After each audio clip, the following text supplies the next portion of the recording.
Speaking to Alfred was like speaking to a very wise old soul. The blessing here is that Alfred is only 15, so his talents and knowledge alone are sure to grow. In this interview, Alfred expresses what it takes to have and maintain a winning attitude. With the whole world behind him in support, Alfred is sure to succeed in the world of racing. Alfred's Instagram is listed right here on the page. I also have a link to his Instagram right here in the description. Be sure to follow him on his way to success. Enjoy. Let me first just give a little introduction. I first met Alfred and his family probably about how long has it been? Like 2 years now? I think Year and a about two half? or 3 years. 2 or 3 years. So I met him at North Texas Carters. He came in probably about 6 to 8 months after I started karting. Needless to say, Alfie is a very fast driver. He's a very fast learner. He picked up on a lot of the karting knowledge really quick. Him, his dad, and his family, they really take to a lot of instruction and they take to a lot of instruction and they know where to apply it. So this is a very, very, very talented young man. He's very determined, but I'm gonna let him explain himself more and just give you guys the ins and out of karting and just tell us who you are, man, and what got you into karting. All right. Hello, everybody. I'm Alfred Del Castillo, 15 years old, and I'm a go-kart and legend car driver. So what got me into karting? So it was 2015, and my dad, he was a NASCAR fan way back when he was a kid, and then he had just fallen away from the sport. So he shows me one of the Daytona qualifying races, which helped set the field for the Daytona 500. Mm-hmm. So I saw the red and yellow 22 car, and which was Joey Logano. So then he goes on Sunday and he wins the Daytona 500. So from that point on, I was just hooked on the sport of racing. So a few years go by, I'd watched racing, and I started racing at K1 over in Arlington, Texas. And then somebody there gave us the opportunity to go do a demo at North Texas Cartway with Bob Shable. So me and my dad and my mom, we all went up there on a Friday evening. I tested a cadet card because at that point I was 11 years old. And then I had a really good time, but I said I wanted to run K1 for a year just to get some more learning experience in driving. Yeah. So then at this point, it's 2020 and COVID's happened. So we go up, we find somebody to buy an old CRG cart from. Yeah. And then we go out, get an NTK membership, and just start running laps up there. Okay. So we'll go back to K1. So that's the electric karting, right? Yeah, it was. Okay. Did you ever participate in any of the championships that they had? Yeah, I did the league race in 2019. I won a 2019. couple of races, and I finished second overall in the championship. Yeah, I was wanted to go up there, man. They had like a series to where if you won a particular amount of races, you get a free GoPro. Did you ever win a GoPro? No, most I got was medals and a trophy. Okay, so you said your first kart was a CRG. You know, there was a lot of people when I was first starting that were riding CRGs. And it seems like it died down, but I'm seeing a lot more and more people get back on CRGs. Only in the two-stroke though. Have you been seeing that? Have you been seeing that growth in that brand?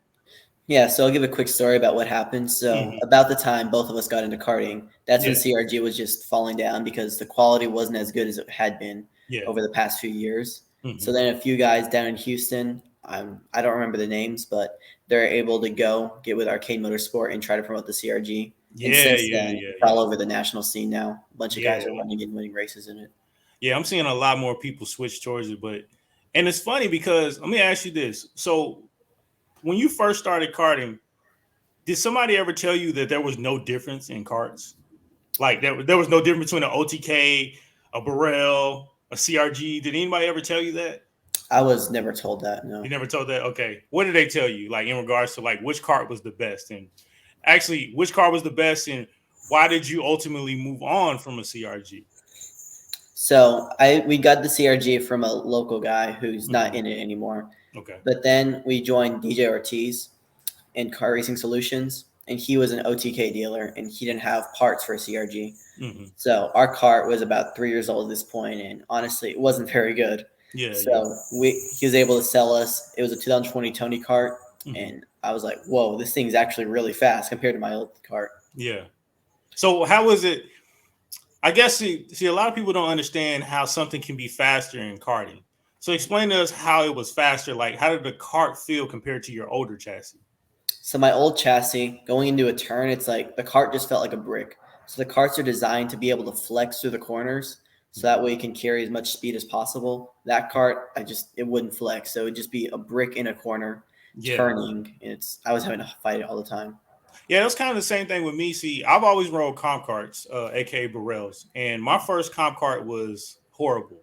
I literally bought a cart during the COVID times, and I sold it within a week and bought another comp cart, and that cart was really, really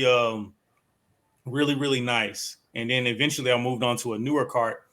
But once you go from an old cart to a new cart, you can really see the difference in the driving, like in the feel, like in the flexing of the chassis. Because a lot of those old carts, it's either one or two things. Either they don't move, either they're so stiff that they don't want to be agile around the twisty and turn parts of the track, or they're just so stiff that you can't even turn them. It's like so much understeer. So like that leads me to this question: like, how do you like for your cart to drive? Like, how do you like for it to be set up? Like, do you like it for it to be oversteery? Do you like for it to be understeery? How do you like it? I like to have a little bit of understeer, so that way I just have to make one adjustment with the wheel, and I can just glide through the turn. I don't have to have to be making multiple adjustments. So I just want the cart to have not too much grip, to where it's stuck to the track, but not too little to where I can't turn very well. So I just need it to be the right balance to get through the corners. See, that's interesting because me, I'm kind of the opposite. See, I like for my car to be leaning more towards going towards oversteer, but not oversteer. You know what I mean? I like for my car to do what I tell it to do, but also have a little bit of how do you say, a little bit of wildness to it, you know? So when it comes to like the tuning aspects of it, like, are you involved with the tuning? Are you learning a lot of knowledge when it comes to tuning your cart? Has that been growing since you got into karting? It has. At first, I mean, all I could really do is lube the chain and check the tire pressures. Yeah. But now I'm starting. Over the past year, I've learned how to do adjustments on the chassis and be able to tell my team what adjustments I need to make the car go faster. Usually on a practice day, I'm hands-on helping my dad or whoever's out there with me adjust the cart to get ready for Saturday. But on a race day, since I'm running two classes, I usually can just tell the team what adjustments I need, and then they're able to do that for me since I'm running two classes and don't have as much time on my hands. And what two classes are you running? I'm running the LO206 class, which is a Briggs & Stratton motor, and it's been in karting about 10 years. Yeah. It was made for a more affordable way for people to get into it. That's a class I started in. In the racing, it's like NASCAR, Daytona and Talladega, where it's just big packs, and it heavily relies on the draft. Then I race the K100 class, and that is a two-stroke motor, and it has about 22 horsepower. That kart's ran more regionally and nationally as opposed to locally, but it's a great way to get into the two strokes. It's a lot more affordable than an X30 or a shifter is at first. So it's a great way for you to learn how to drive a two-stroke. So is there different levels of preparation when it comes to the two different kart classes? The 206, it's not as like for me, I've memorized North Texas Cartway a lot. So I'm able just to know exactly what I'm doing all the time in the 206. Whereas when I first got into the KA, it's a lot more physical than a 206 is. And it's just a lot more thinking and braking. Yeah. You have to know what's going on around you, and gotcha. So you gotta be more aware and be more in tune with what's going on kart wise as well as the pack wise, right? Right. So like when you say it's more physical, what do you mean by that? Because I know when I started karting, I don't know for you, my ribs were shot for like a month. Like I could barely walk. I couldn't laugh. Like, what was physical about you? Did you have any ailments like that? So for me, I've gotten used to it now, so it's not as bad as it was before. But at first, it's just the G forces was a lot more in a 206. Especially going into the bank corners, like in North Texas Cartway, turn 1 and turn 2 are banked. It's just you feel it more, and then if the car gets loose, you have to overcorrect it. Yeah. Which I've learned how to control a cart better. So now I'm able just to do the same thing I do in the 206. One turn, get through the corner. Gotcha. So I know you spoke of, it's a little difference in as far as getting ready for the kart and everything, like, with the different classes. So is there a difference between how we have club races at NTK on the weekend where it's just only one day? Is there a difference between that and maybe like a more national race or regional race like TSRS? Like, is there a difference in getting ready? There is a difference, yes. So whenever we have a local club race, I'm working out during the week. Mm-hmm. And then on Thursday, we usually go up there, get the cart set up, make sure everything's ready for Saturday. Mm-hmm. And Friday, I'm able to hydrate my body. And Saturday, we go out there, race. And then Sunday, I usually just take off and rest and get ready for the next week. Gotcha. But Okay. Go a ahead. regional race, Mm-hmm. that's a lot more physical on your body because it's just 3 days straight. Mm-hmm. So you have to start earlier in the week with your hydration and just mentally preparing because it's going to be bigger fields. National talents are coming in. So it's just the best of the best from a region are Mm-hmm. coming into one place. So you just got to make sure you're ready Yeah. and know that nobody gives an inch. Gotcha. And I'm assuming you have to run newer tires on regional races, right? Yeah, you do. Pretty much a sticker set all the time. Yeah, because I know at NTK, a lot of people don't run new tires, depending on the situation, because Right. it's so sticky out there and things like that. NTK is completely different from any other track I've ever driven on because Mm-hmm. new tires actually make you slower there. Yeah. Because they've added the Rhino hide, so that just adds a lot more grip. Whereas if you go to a track like Speed Sport in New Mm-hmm. Caney, Texas, Mm-hmm. that track it's kind of like a tire shredder. Mm-hmm. You'll run the set for the weekend, and by the end of the weekend, it's not going to work very well. It's not going to be very fast. So you Gotcha. just have to make sure you're being smart with your tire pressures and Mm-hmm. just not cooking the tires in the first session. Now, I will call you a well-traveled karter now. How many karts do you know off the top of your head how many tracks do you know off the top of your head that you actually driven on now? See, I've driven in the go-kart. I've driven at North Texas Kartway in both directions Mm-hmm. and the short track. Mm-hmm. I've driven at Speed Sport Racing Park, NOLA Motorsport Park, Mm-hmm. Amarillo Kart Complex, and Rimrock Raceway in Odessa. Okay. So out of those, which one is your best? I know NTK is your home. We won't persecute you if you say it's not. But which one is your most favorite track? It's probably a toss-up between Speed Sport and Amarillo, Okay. but I'm gonna probably have to go with Speed Sport because I've had better luck there. Okay. Honestly, Mm-hmm. so it's a really fun track. Lots of turns, tight Mm-hmm. corners, fast corners. It has a mix of everything. Gotcha. Is that the one track that has the big windmills in the back every time you see pictures? No, that's Amarillo. Oh yeah, that's right. You said between the two. Okay. Speed Sports. Okay. And you did TSRS down there. Yes, I've been there about 3 times now. Okay. And what are the finishes that you had there at Speed Sports? Let's see. Let me think off the top of my head.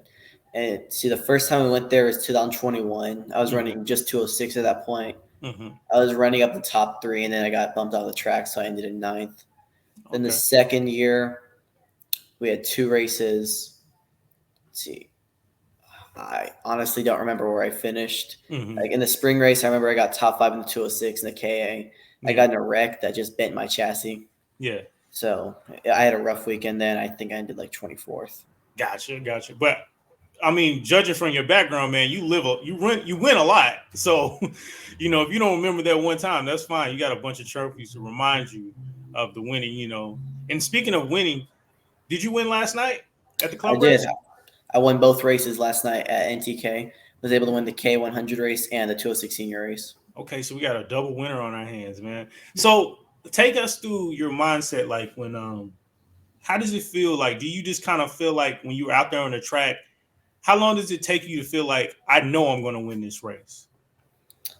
Honestly, it can come down to the wire in some of these races. Mm-hmm. Like there have been some races where at the beginning of the last lap, I'm like, I'm going to have to make a really big move to win this race. Mm-hmm. And then at the end, I'm in shock that I won the race because I was able to overcome it. Okay.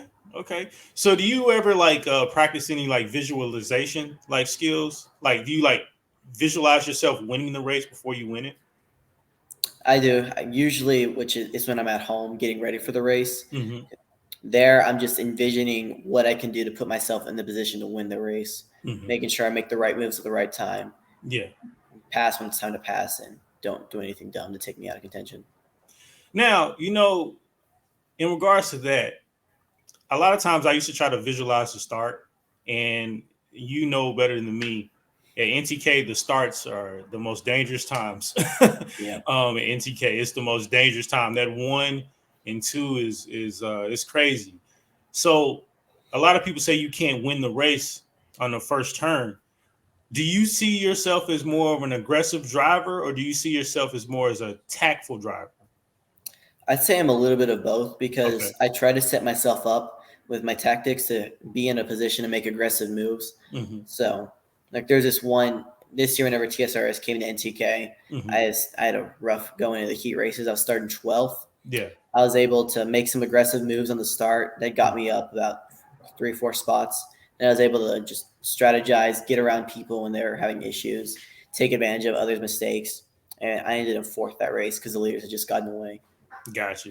Do you believe in looking back when you drive? Like, say you're in first. Do you believe in looking back? Only at the very end of the race to see if I need to defend my position or not. Oh, okay. Yeah. Do you ever feel like that? Like, it's like an itch. Like, should I look back? Should I look back? Do you ever feel that? I do in the middle of the race, but I Mhm. tell myself, it's still early in the race, so it's not time to look back just yet. Just Gotcha. keep going. Gotcha. I got you. So, man, like, what are your plans? Like, you're growing right now. Your interests in life are growing. Sometimes they're changing, but you're steadfast on this racing. So, where do you see yourself next, and where do you see yourself moving up into? So actually, this year I'm running karting and legend cars. Next year, I'm still going to run karting, obviously, Mm-hmm. but I'm going to start doing more legend car races Mm-hmm. and just going from there, and then hopefully progress up the ranks and get to NASCAR one day. Okay, so NASCAR, that's the ultimate goal, NASCAR, right? That's my ultimate goal. Yes. Okay. So, do you feel like karting has prepared you for the legend cars? I do. It's helped me a lot with racecraft because I've noticed that the legend car, it's similar to Uh-huh. where if you try to go too early to make a pass, then it's not going to work. Mm-hmm. It just taught me a lot of the racecraft and how to learn a track really fast.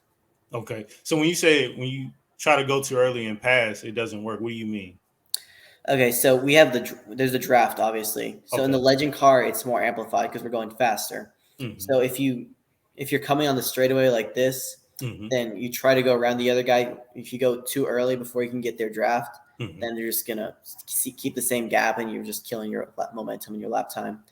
Whether it's what you're supposed to do, which karting has taught me, is you get the draft, then you try to go at the last possible second to go past the guy into the turn, which is Okay. usually done at the end of long straightaways.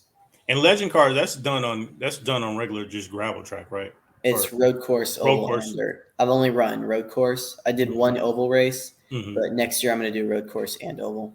And road course and oval. Okay. Yeah, I never actually been into oval.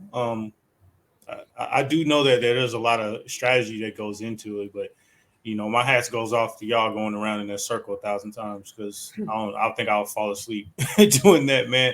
But yeah, man, is there anything you want to leave us with? Anything we should look out for in the future? Just keep an eye out for me. You can follow my Instagram. It's alfred.e22 racing. I post a lot of my racing updates on there. Mm-hmm. And this weekend, I'm going to be traveling to Speed Sport Racing Park. So it's going to be my first national race, the IKF Grand Nationals.